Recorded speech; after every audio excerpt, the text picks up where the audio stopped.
Well, hello, Bob Dendry here, and welcome back to Cities Skylines, where we are building the town of Lorikeet Valley. So, today we're sort of doing a B episode, but not really, more of just a continuation of what we were looking at on Monday, being the new Ryde, Trans-Tasman and Metrover series from Blue Thunder and the Ryde modding team. You'd remember that last week we had a bit of a look at building a bus depot, getting new buses onto our bus lines, as well as changing over our trains as well. And today what we're going to be looking at is continuing the sort of switchovers that we've been doing, as well as getting some of our roads and networks set up with some wonderful Ryde assets as well. So let's jump straight in. So first off, you'd remember that we fairly recently built this Ryde Tram Depot, which I'm going to be honest, doesn't look too great, to be completely honest. So what we're actually going to be doing is, okay, that was interesting tram movement there. What we're going to be doing is we're actually going to be moving this tram depot, making it nice and cool, adding some detail to it, and we'll also then be switching over to our new Metrover tram model. So I've pre-prepared this little flat pad, and what we're going to do here, we're going to place our tram depot as well as put down some sort of sidings for our trams to be sitting in when they're not in use, things like that, as well as some parking, etc. for our workers. So what I'm going to do, I'm actually going to use a parking lot drive road as sort of our main road that we're going to plop our tram depot on, and this probably might not make much sense right now, but I promise it will a little bit down the line. So we've got down this road here. I'm going to pop across to our tram screen here, and what we'll do, we'll get a tram depot down here. This is actually a little bit further over than I wanted it to be, so we'll move these across using Move It. We don't need trees though. So we'll move these probably a little bit further along, a little bit closer to our motorway. I think that's looking a little bit better there. And we'll just make sure everything is the right height as well by setting it to terrain height. Perfect. Now, so you'll notice this gap here, which is something that I was a little bit confused about. In the previous episode, I ended up sort of, if we go over here, drag the road over and just a little stub road out here to cover the actual road access. The reason for that is that there's actually secondary building in place on here. Now it is actually set up as a unique building, which you need to have, I think, 2,000 abandoned buildings in your city to unlock, which I don't have. So what I actually did is I set up a little Rico sort of local option for it, which you can see here. So what I'm going to do, we will put it all the way over on this side, I think. So we'll use Move It just to reposition it. And that will allow us to utilize this space here for something a little bit different. But that all makes sense right now, I think.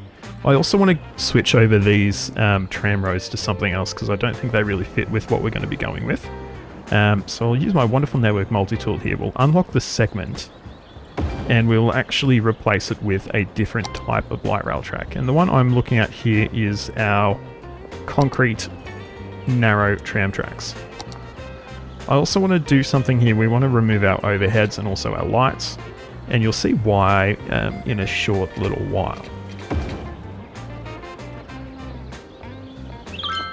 Now what I want to set up sort of dummy roads that link up to the rest of these doors here. So I'm going to use the parallel road tool.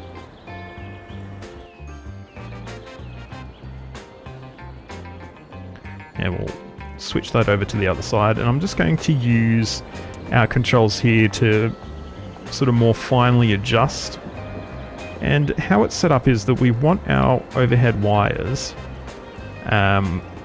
which I tested this before I removed them, but in this sort of screen here, we want our overhead wires to more or less be lining up with the sort of folds in the door or thereabouts.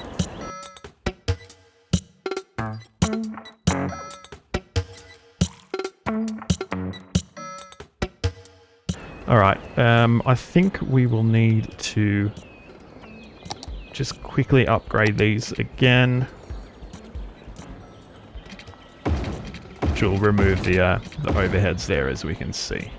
And you'll notice we don't have any overhead wires at all, which isn't how I intended this to work. So what I'm actually going to need to do is see if I can find an asset on the workshop that has just a wire, and then we're going to sort of manually use some of our New South Wales rail gantries over the top. So it's like the overheads cover all of the tracks rather than having sort of single overheads glitching through each other on the individual segments. I also want to extend this track a little bit further as well.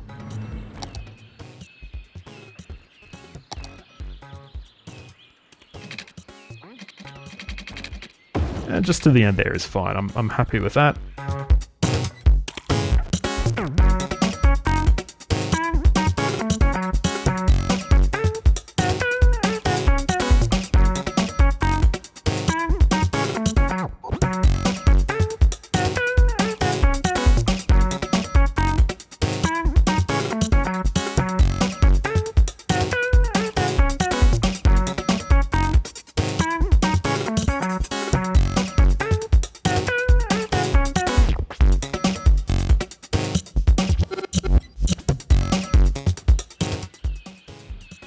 Alright, and we've got a basic track design down for our light rail depot.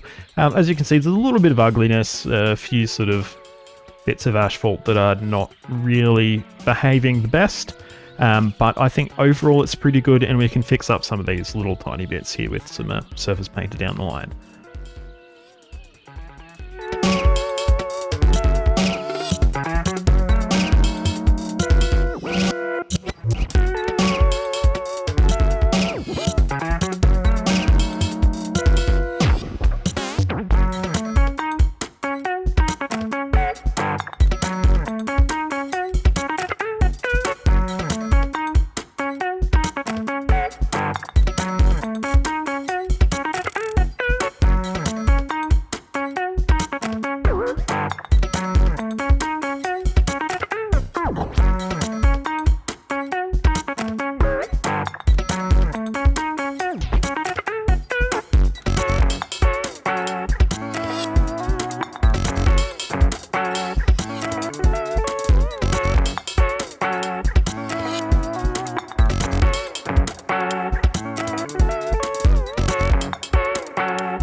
So here's one of the trams in the Metrover set, and that is the Class E2. And the Class E2 trams have been around in Melbourne for, well, probably about 10 years or so.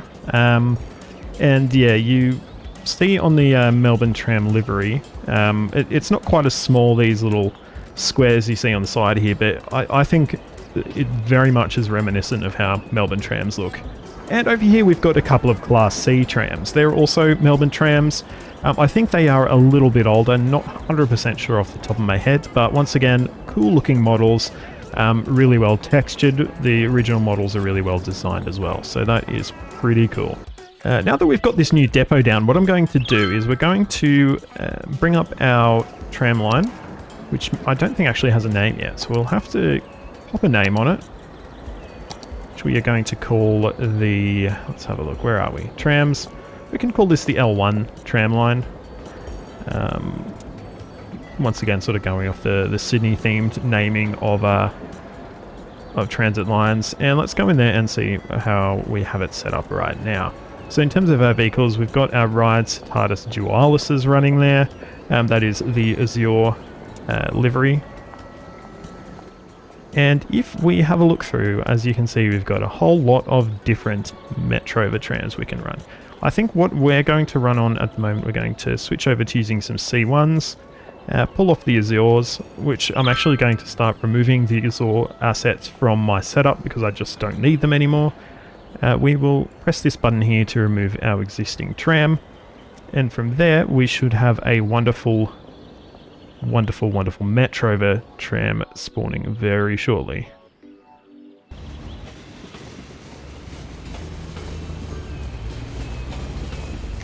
Alright, so we've got our new depot up and running. It looks nice. We've got some tram props there, adding a bit of flavour. Now we need to move on to the last mode of transport we're currently using, which is our ferries. And we are currently using Azure river cats. And good thing about the Metrover pack is that we've got river cats in the Metrover theme, which is really cool. So let's jump on there and get some changes made there.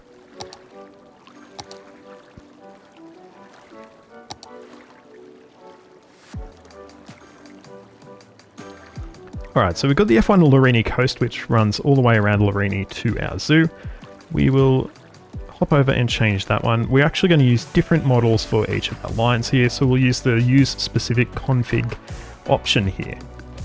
So what we're going to use here, we will use river cats in the Metrover theme. We will delete our non-matching ferries, nice and easy. And then we've got our Lorikeet Valley to zoo, which is just a little shuttle route. And rather than using river cats for this one, we'll once again use a specific config, but we'll actually use First Fleet ferries.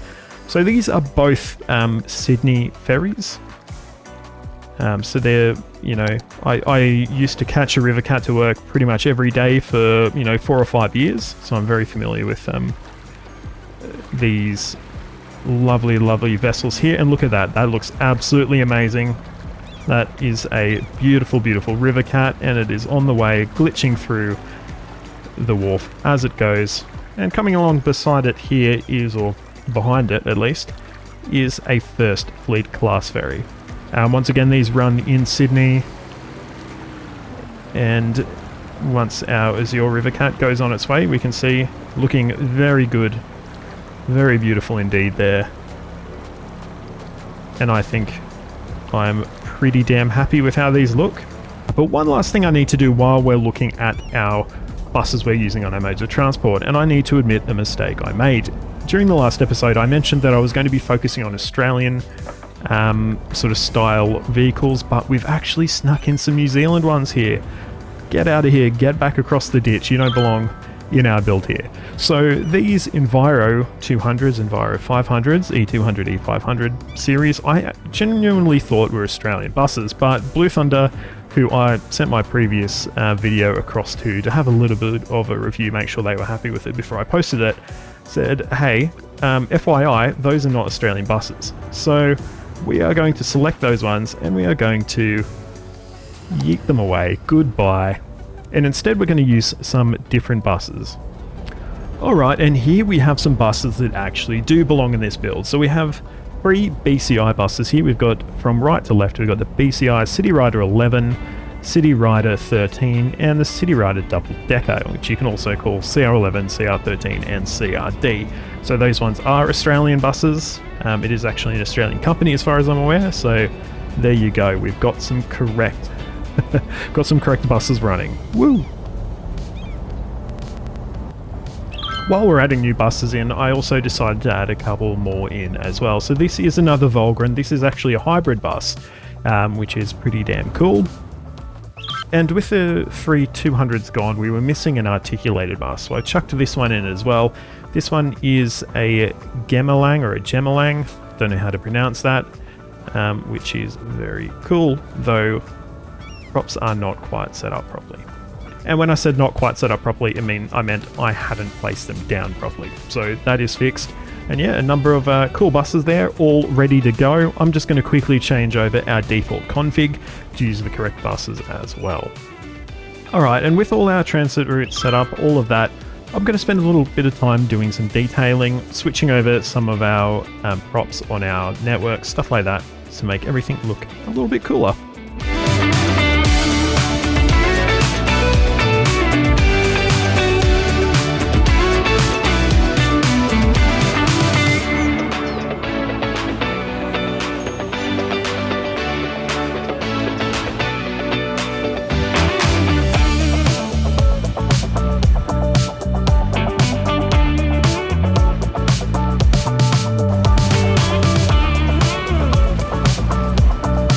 Well, that is going to be about it for this episode, so I hope you've enjoyed it. If you have, please give it a like, subscribe to the channel, and ring that notification bell so you get a ding to your device the next time I post a video. Big shout out to, once again, Blue Thunder for allowing me to preview this ahead of its official release next week.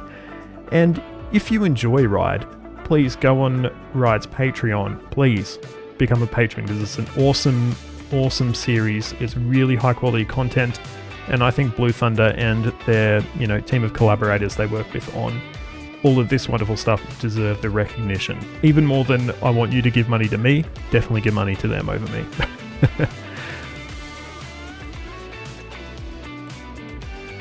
We will be back on Sunday with a more regular format episode of this City Skyline series, so please join me then. But until next time, I'm Bob Dadry. This is City Skylines. Thanks so much for watching, and goodbye.